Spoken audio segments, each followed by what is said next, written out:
And hello everyone, all about the gyro here, and welcome to my latest vlog. I think this one is either 16 or 17, but yeah, I haven't done one of these in a little bit. And the date that this is being filmed, July 1st, so happy Canada Day to all of my Canadian friends in the true north, and also happy July 4th to all Americans here in the States. Back in the comfortable blue chair again. And this particular vlog is going to be a little bit more extensive, so please use the timestamps down below to hit your appropriate section, because we do have a lot of ground to cover. So much so that I have an iPad here, and I have notes. I came ready. So, in this vlog, I just wanted to catch everybody up with what's going on with me. So, let's talk about life in general. So, how am I doing? So, if we were to use the Daniel Gray10 scale of 1 to 14, I'm doing a solid 9. Trying to trend upward, but there's one big question mark that's still in need of being resolved. My case in the courts is still trudging through. There has been an unexpected slowdown, but that's counterweighted by the fact that in a couple weeks, my number one fan, which is my mom, is going to be here, and I'm going to be spending about 10 days with her. And that reunion is long overdue. Thanks, COVID. So please continue to think of me in your prayers and best wishes. The Lord has given me so much favor, and what His will be His will. And I just want to be able to have the last couple of pages on that chapter of my life to be written and that book to be closed. So I'm also waiting health results. I had my checkup. He did some blood work. We'll see what comes from that. So, but yeah, I'm doing better than average, but not quite above average yet. So, you know, at least I'm above ground with that. So, disc golf update. So, this is being recorded just after the insane double finish for the FPO and MPO at Worlds out in Utah. And, you know, looking at my notes here, there's some things that a lot of other people really haven't covered yet, but I'm going to ask the direct questions. On the FPO side, there's 3 big questions that happen. Lisa Fake is getting third. Is she and Kona Star Panis the 2 top Innova FPO players? I think you can make that argument now. Lisa played with a certain determination and richly deserved her podium finish. And it was really good to see her perform on the big stage when it mattered. For Paige Pearson second, I'm going to ask the question that very few have really thought about. Did Paige choke? And to me, she did. She did not handle the stress. She didn't handle the situation. She didn't manage all of the various expectations. You know, she has the documentary that she's trying to film. Here she was on the march. And with 10 holes left to play, when they get to hole 9, or hole 8, She's on the tee box, and all she's got to do, I think it's hole 8, where you have the first gap you got to hit, and you have the fence right in front of the basket. When she started playing Plinko and got herself to where all she's got to do is bogey that hole and only lose 1 stroke, high left sped out on a Latitude 64 basket, which I'm going to talk about in a few moments. Once that happened, I don't think she was able to get into that next gear as she does. And yeah, she missed her upshot on 18 by an inch. Tina Oakley on her and her hubby's podcast commented that Cat's shot was in by an inch, Paige's was out by an inch. Yeah, there's really nothing more to add to that. But I think Paige choked, and I'll say it point blankly. I think she had opportunities to put herself in a position where, with 3 holes left to go, she could have been 4 up with 3 to play, and now doesn't put herself in that position. Now, with all that said, full credit must be given to Katrina Allen. Katrina really showed an improved mental game. A lot of people talked about the self-torment she had in 2018, 2019. This was a determined person. This was a person that changed her diet. She's on the carnivore diet. So she talks about getting a lot of ribeyes. But the mental game was there. And she's come to realize that if she overthinks it, she bricks putts. She really didn't do that. She kept those demons in firm check. And you want to talk about the second best shot of Worlds, her shot on 18. That's a competitor. That's one of those where she was not going to go down without a fight. And therefore, she should be highly commended for that. So 2-time world champion Katrina Allen, I think it's been long overdue. I really think it's been long overdue.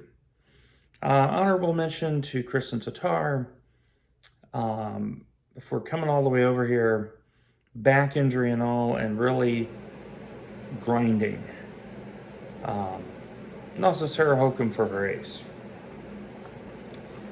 For the MPO side, I decided that instead of breaking it out to where we talk about Nate Sexton, Papa Sexton coming up with third, breaking that down, Paul and James, what I want to talk about is the humility of all 3 of these men.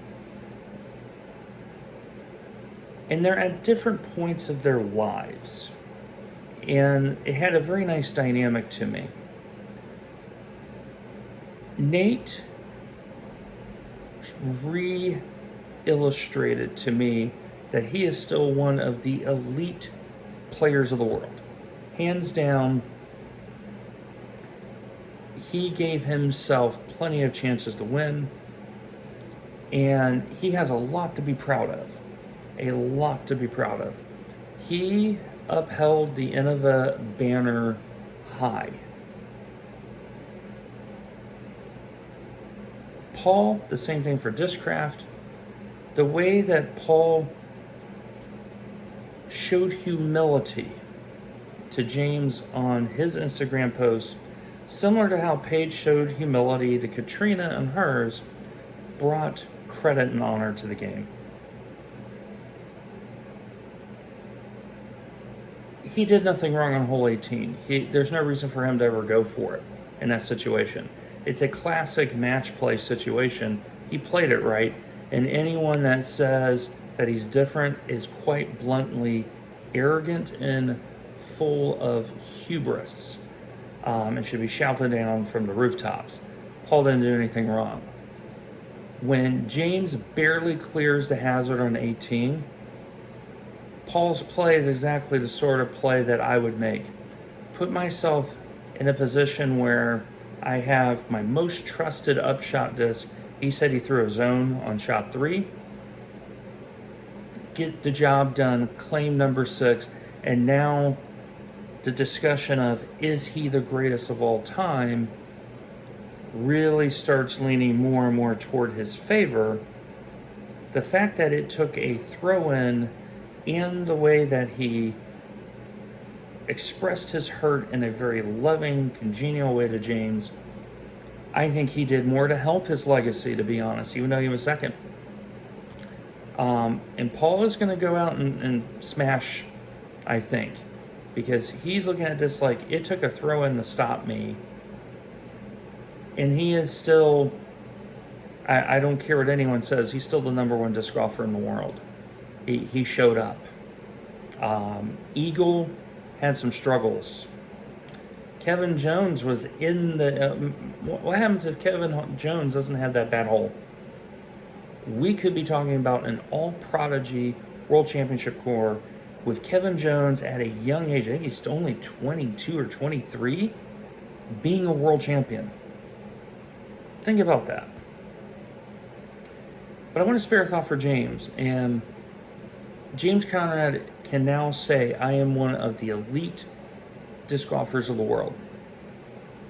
There's been 6 people that have won both the U.S. and the World Championships. James is one of them. He beat a man who was already on that list, and that is Paul McBeth. If I'm Innova, I'm kicking myself because we let a U.S. champion go. MVP with one of the best pickups of the season now can say on their roster they have Sarah Hokum, who's won a world championship. They have James Conrad, who's won a world championship. You have Elaine King. She's won her share of championships. The FA40, I always get these two confused. Either Kimberly or Nova, one of those two. They've won a world championship at FA40. And now you're looking at MVP going, they're starting to find ways to win. It's going to be a huge lift for the brand. It's going to be a huge lift for James. James shot one of the absolute most clutch events ever in history of sport. There's only 2 other events that I could come up with in my thinking that were close enough to this, where I think they're all on the same level. 88 or 89 World Series when Kirk Gibson, with a knee issue, pinch hits a home run, wins a game for the Dodgers in the World Series. Vin Scully, iconic call. And the other one is Ayrton Senna's drive at Donington Park in 1993, and showing the absolute class of taking a car that was underpowered, underperforming, and use the rain to his benefit. I mean, when you look at clutch performances of the highest order, I mean, Jordan's fadeaway 3-pointer he nailed. I mean, it's just at that level. So congratulations to both James Conrad, Katrina Allen, and to the podium finishers. They have a lot to be proud of. So the last 2 things in disc golf land I want to talk about. The PDGA screwing it up again. A lot has been said about this. I'm not going to rehash. The only thing I'm going to say is the voting opened for the 3 board of directors slots. I read the bios. I have already put my vote in.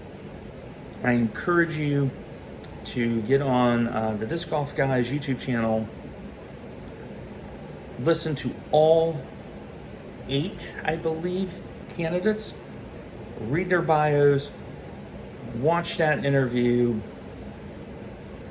And make your decisions. I made mine. I'm very happy with the 3 that I chose. I think they would do very good work on behalf of all of us in the membership. A lot of people are very angry at the president. I understand. A lot of people are also very upset with the tournament director at Worlds, and from what I have heard from various sources, you have every right to be.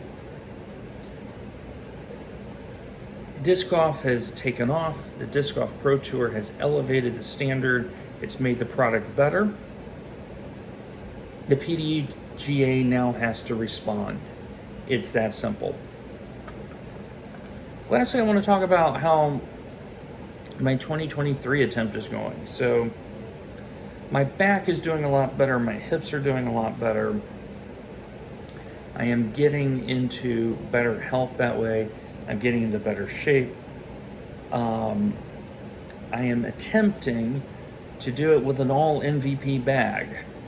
The problem has been the mid-ranges. Now this week, the Hext has been announced.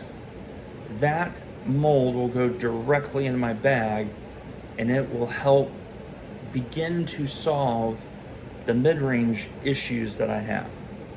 I still need to find a signal or two, or maybe beat in a relay, because I need that shot shape. But with the Hex, it does help me out a little bit. Outside of that, just trying to work on getting more spin onto the disc. That way it flies further. So it's a process. The other part is time constraints. The weather has been hot and humid, and when I have time to go practice, work has been taking so much of my time. So we're going to get there, and it's a process. The good Lord willing. Keep in mind, though, I do have a full set of lightweight Prodigy discs. I still have a lighter than normal disc craft bag, which is what I used in 2019. Paige Pierce released this week the test flight of her lightweight fairway driver that's very glidey. So that has me interested as well. And it may be where it's a 150 class attack with multiple brands just because of disc availability. The manufacturers are struggling to keep up. They do a run, look at Discmania, and congrats to Discmania, bringing in manufacturing. They did a hard run of P2s, and everyone bought them out within minutes.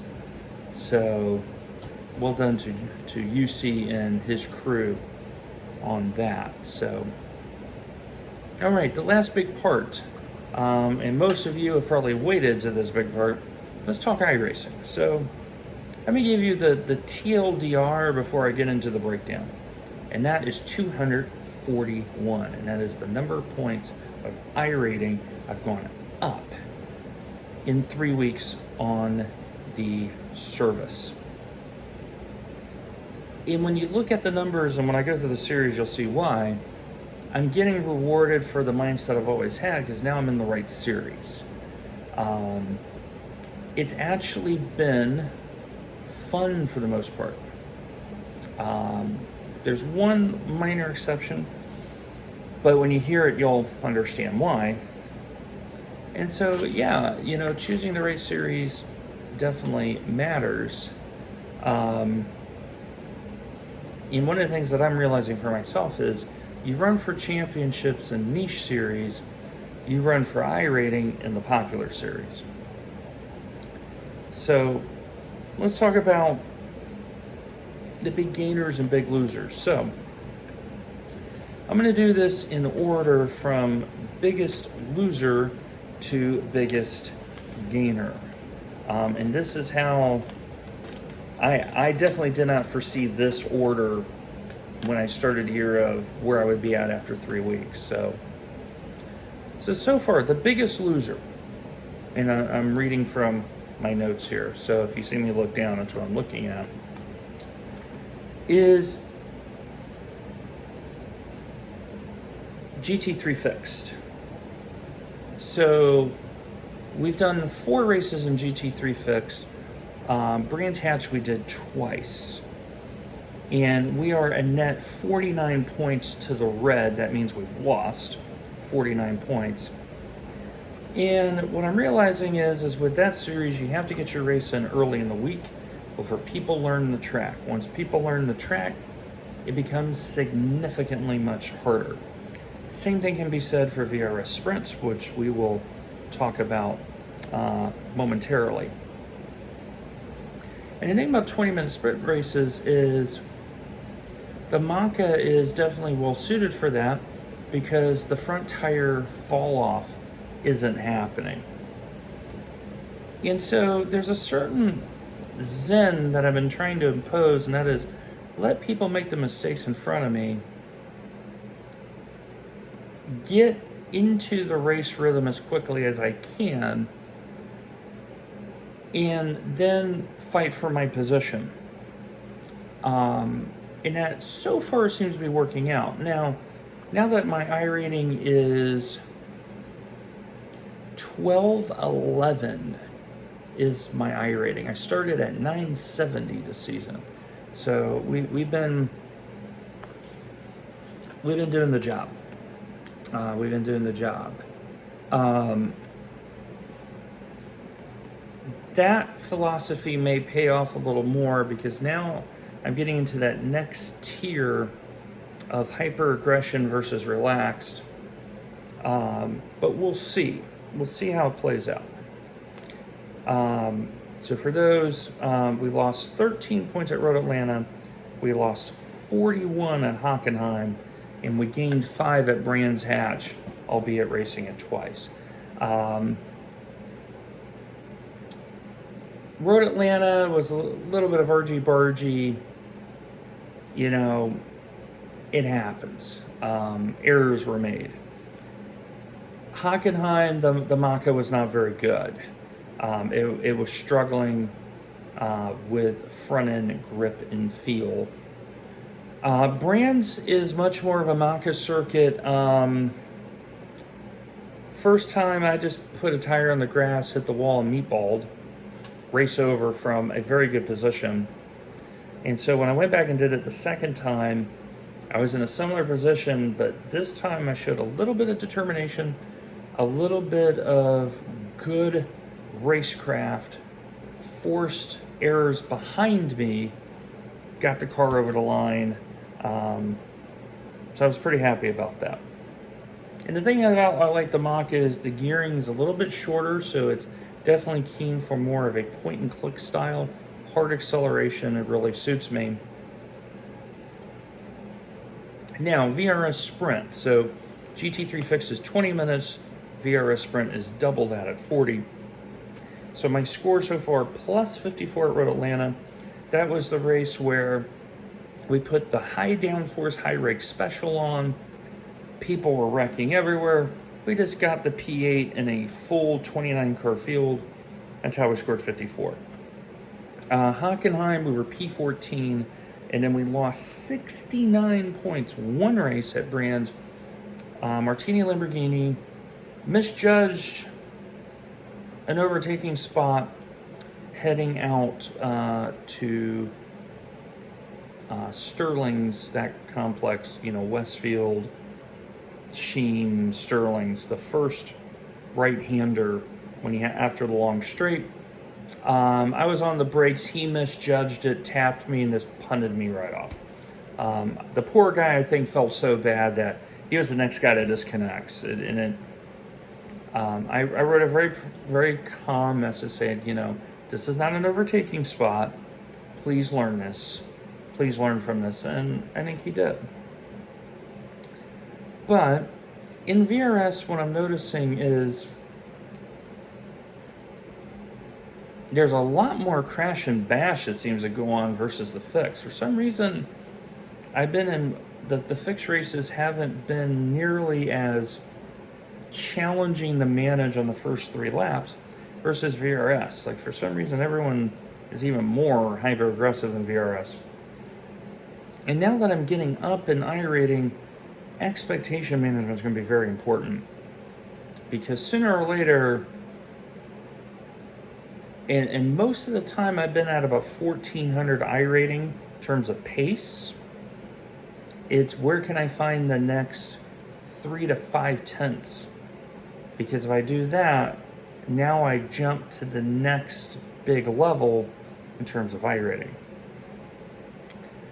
Brands is really hard. I wrote that on my notes. And then the other thing that I wrote was car choice really matters. This season we are driving the McLaren, and Hockenheim really showed the weaknesses of that car, and Brands in Road Atlanta showed the potential of that car. It is very much acceleration oriented. You can punch that car and it just pulls you away. It's the way that car, the mechanics are in that car, it pulls you away with that. I do think the Lambo is the OP car this season. But with that said, the Maka can compete. Now, next week at Snetterton, I think it's going to be competitive yet again because of the nature of the 300 circuit. So, now the last 3 series I want to talk about, because remember I've done 5 series, they're all plus scores. So let's talk Formula V. So we have a 48, a minus 32, and a plus 59. We're ahead 75 points for the season in Formula V. It's a fun car. Drive this car. When the Advanced V Series comes out, I'm going to look very hard at it and consider driving it. I think the demand is there. The attendance has been super high. So on my iPad here, I have for the current season, Formula V is 142 on the average. That is identical to Fanatec GT3 Fixed and the VRS GT Sprint. All 3 series averaging 142 per race slot. The difference is Formula V is every hour. And so they're double pegging it. But GT3 is definitely popular. Ferrari GT3 Challenge in D license is 121. So this has definitely been a home run for iRacing. And it rewards you and it punishes you equally. And the smoothness that you learn as you develop your skills in this car, they carry over to other cars. So it's a great value add. But I also want to mention that the minus 32 Alton Park, that just should have, could have. There were opportunities for a win. We've had 3 podiums already. All of last season, I think I had 2. For all 12 weeks, we're only 3 weeks in. I already have 3 podiums. So the performance has been there. But Alton Park, I should have converted, to be honest. All right, next to last, Formula Renault. We had 74-point starter. And that was at Hockenheim, I believe. I think. My mind has gone blank. I think it was Hockenheim.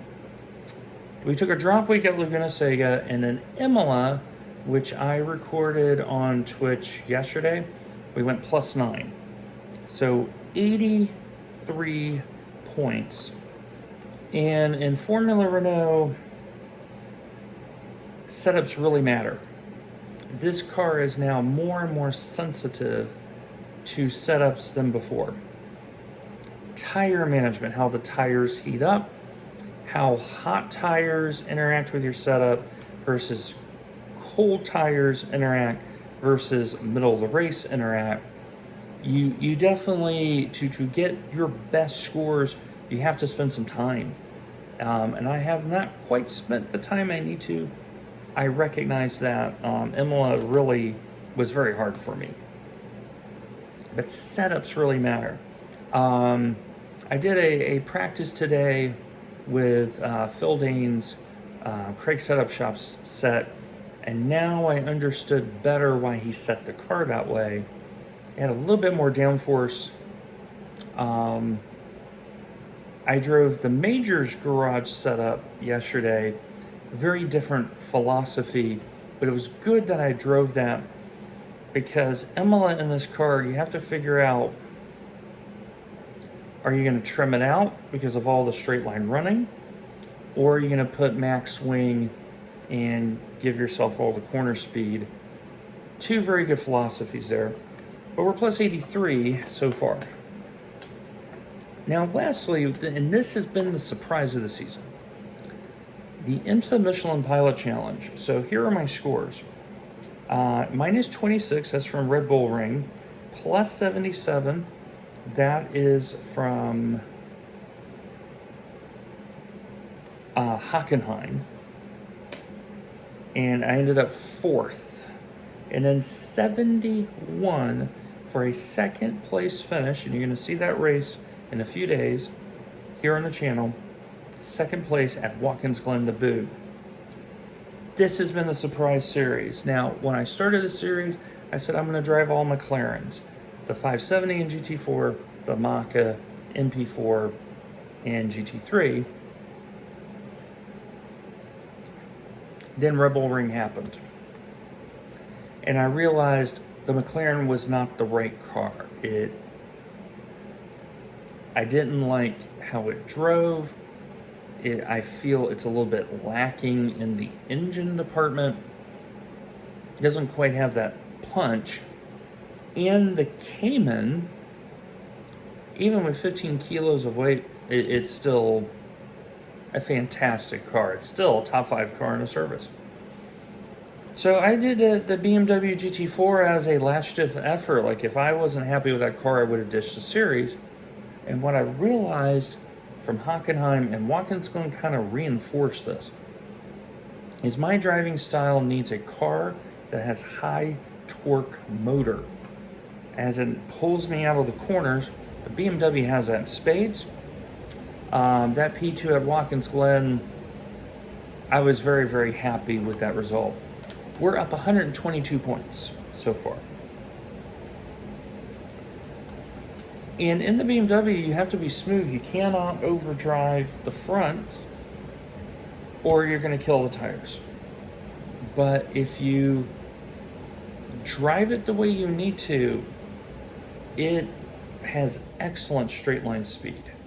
The setup I used for that, I went max swing. I used Jan's setup from Craig's. And I told him afterward in the Discord, I go, this thing's a bullet. I mean, it was very nice. Very nice setup.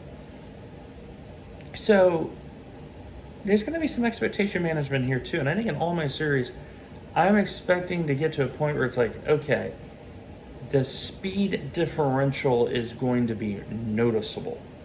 Okay, I'm here, but the fast people are here, and now I got to develop that part of it. And GT4, I've had very good scores in. But yeah, the BMW rewards smoothness. So the last thing I want to talk about here on this vlog, and for those who have stuck with it, thank you very much.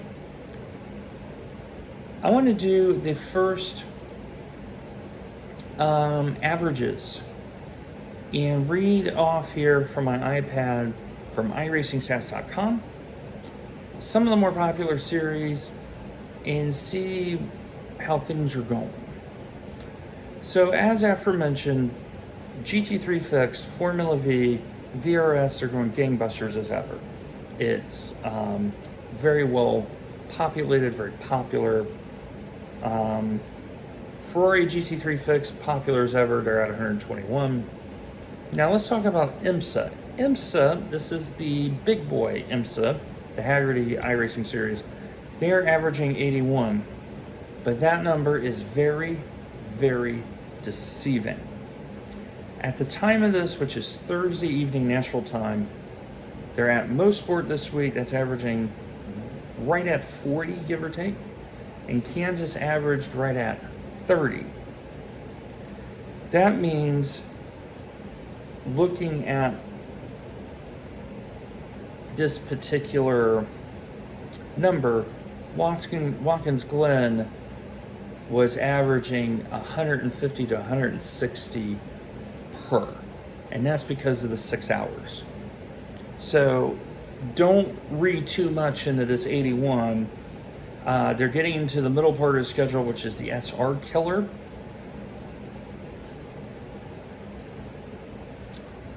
And I'll be very surprised if Hockenheim is kind of known now as a secret SR killer. And that's on the schedule. How this number, where it's going to fall down at when it's all said and done. So, yeah, it's 81 sounds good, but it's really not. They're already down per, versus last year's average, I think it was 97, if memory serves. I would not be surprised if they are below 85 by the end of the season. Like I said, 81, I would actually say 75 instead of 85. So talking about 75, Formula 3 fix, huge success. 75 people are racing that series. And the Open F3 has taken a hit for it. So before F3 fixed, Formula 3 was low 80s. Now they're at 64. So that's basically a loss of half a split, because people are now getting their F3 in. So IndyCar Racing Series, I think this is mostly ovals with some road courses. If I got my understanding right, yeah. So the IndyCar iRacing Series is at 63. Actually, this may be the mixed, because I see the IndyCar Series Road is only drawing 16. So this, I think, may be the mix. But IndyCar iRacing Series is drawing 63. I think that's mostly ovals with some road. SynLab and Skippies are only drawing 55. So that is a little surprising. So what that tells me is a lot of people have gravitated to the Formula V and they're not racing Skippies. Before, Skippies was in the low 80s. So they've lost a split and a half, because it's 20 cars per Skippy split. That's nuts. I can't believe that's the way that is. Pure Driving ESS averaging 53. The only reason why that number is up is because of Spa this week. If you take out Spa, they've been struggling to get 35.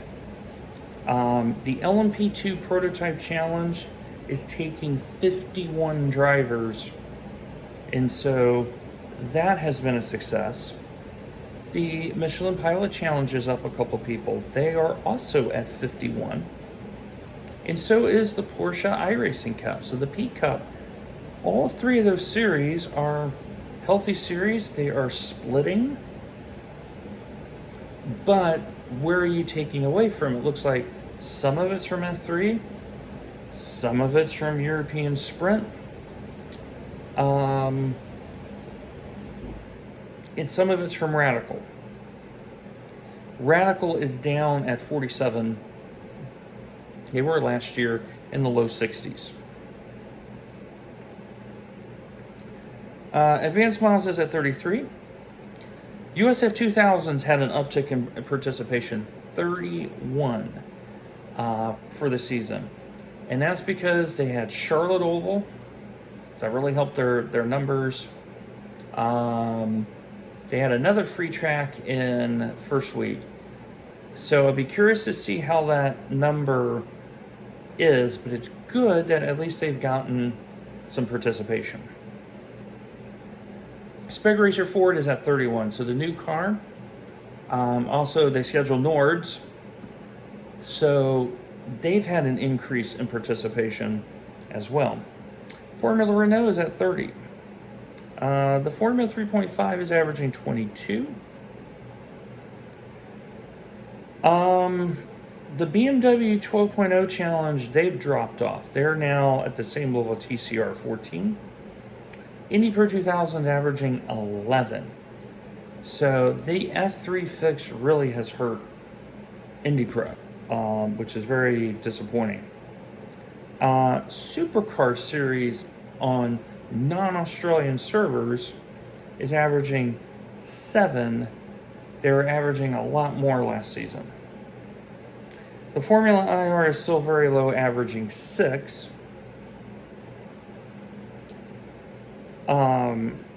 So it's very interesting. The two new fixed series have really pulled from a lot of other series. So, what does this mean for the second quarter of our season? Well, keep in mind that with Mom coming, it's going to be very important to get into week 6 and week 7 in as good a position as possible, because there's not going to be a lot of racing. And with endurance racing, right now the VRS Global is averaging 32, and they have 3 24-hour races every other week. Next week is Le Mans. There's going to be a lot of participation. I am scheduled to race with Turn 7 Racing in the 24 Hours Le Mans. Just waiting on Colin and Toby. So Colin is the team principal. Toby is the endurance captain, to decide the teams, and we'll see how it plays out. No cars have been chosen yet, but to their credit, they're getting better organized over there, which is a good thing. So you're going to see some endurance racing come back onto the channel next week. And so, yeah, that's about it. Next week we have Interlagos for Formula, Renault 2.0. There's a drop week, which is Chicago Street Circuit for GT4. We have Okayama Short for Formula V, Snetterton the 300 layout. I did do my first laps there earlier today. Interesting circuit for sure. It's going to catch some people out big time. So very important to get a good score in early in both GT3 Fix and VRS. So a couple hard back-to-back circuits. My friends, that is it for now. This has been a very long vlog. Thank you for your patience and your indulgence. And I'll leave you with this last thought.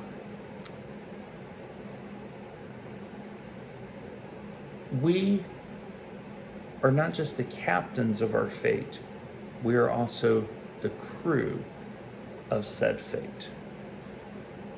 Don't expect others to help make your dreams come true. You have to be willing to put in the effort. So take care of one another. Take care of yourselves. God bless.